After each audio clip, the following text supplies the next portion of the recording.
Food. Food is the third most important thing for living beings to provide energy and development, maintain life, or stimulate growth after air and water. Food plays an important role in the promotion of health and disease prevention. The importance of food is very obvious and essential.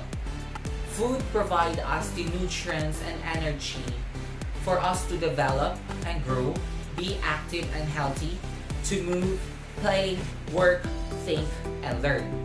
Foods are directly related to our body and our mental and social health because each food or liquid contains particular nutrition such as carbohydrates, protein, vitamins, minerals, fats, and more, which are very necessary for our physical and mental growth. On the contrary, if these foods are exposed to pathogenic organisms, this could be harmful to us and may lead us to problems and serious diseases. Food-borne disease. Food-borne disease is defined as a contaminated food is a food that contains microorganisms such as bacteria, fungus, parasites, viruses, or toxins that is produced by microorganisms. Or food may also be contaminated by the presence of a foreign matter, chemical contaminants, or other chemical additives. So what are the food-borne diseases? Food-borne diseases are diseases of an infectious or toxic nature caused by the chemical, biological, or physical agents that enter to our body using food as a vehicle. So the most common causes of food-borne disease are intoxication or poisoning and infections. So food-borne diseases tend to share common symptoms such as stomach ache, vomiting, diarrhea, fever, and headache. Here are some of the most common food-borne diseases according to FDA. Salmonellosis and typhoid fever.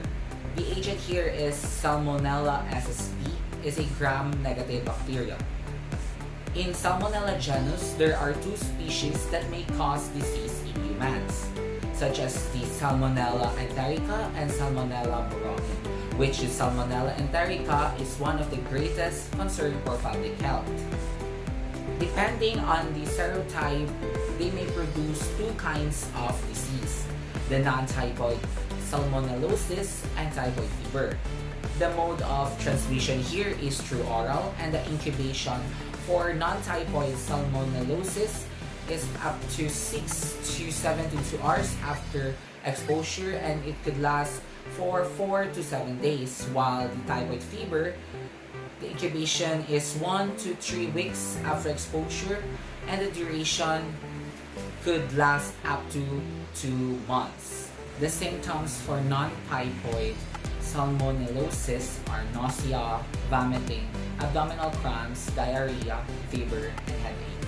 While for typhoid fever are high fever, lethargy, gastrointestinal symptoms, headache, muscle pains, and loss of appetite. And in some cases, typhoid fever manifests itself by pink spots on the skin. The food are involved here are raw meat, shellfish, eggs, uncooked dry fruits, and fresh fruits and vegetables. So sources of microorganisms are include water, soil, insects, plants, kitchen surfaces, and animal feces. The next is Staphylococcus aureus. The agent here is Staphylococcus aureus, a gram-positive bacteria. The mode of transmission here is through consumption of foods contaminated with enterotoxins of Staphylococcus aureus or the ingestion of preformed enterotoxin. The sources here are humans, and the incubation time is from 1 to 7 hours after exposure, and it could last from a couple of hours to a whole day. The symptoms here are nausea, abdominal cramps, vomiting, and diarrhea. And in more serious cases, it could lead to dehydration, headache, muscle cramps, and possible transitory blood pressure and pulse changes. Due to its serious cases, it may require hospitalization.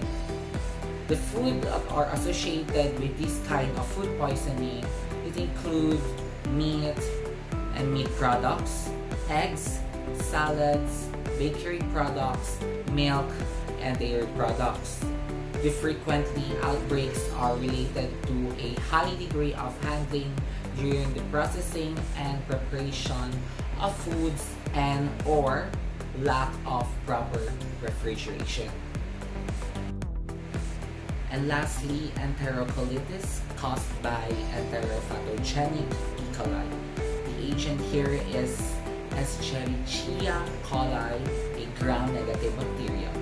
The mode of transmission here is through oral, and the incubation time is about 4 hours after exposure, and it could last from 21 to 120 days.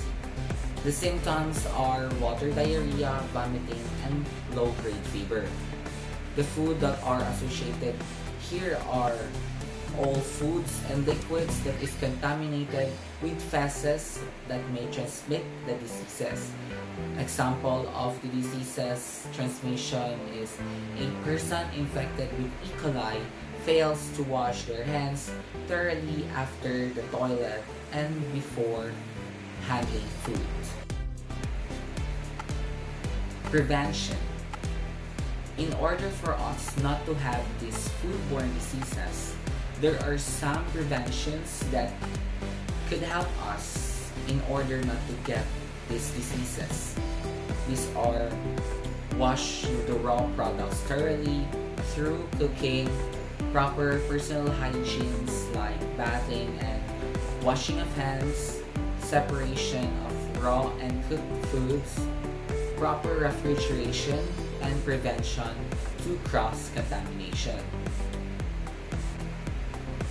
The food you eat can be either the safest and most powerful form of medicine or the slowest form of poison. I hope you learned something in this video, and thank you for watching, guys. Bye!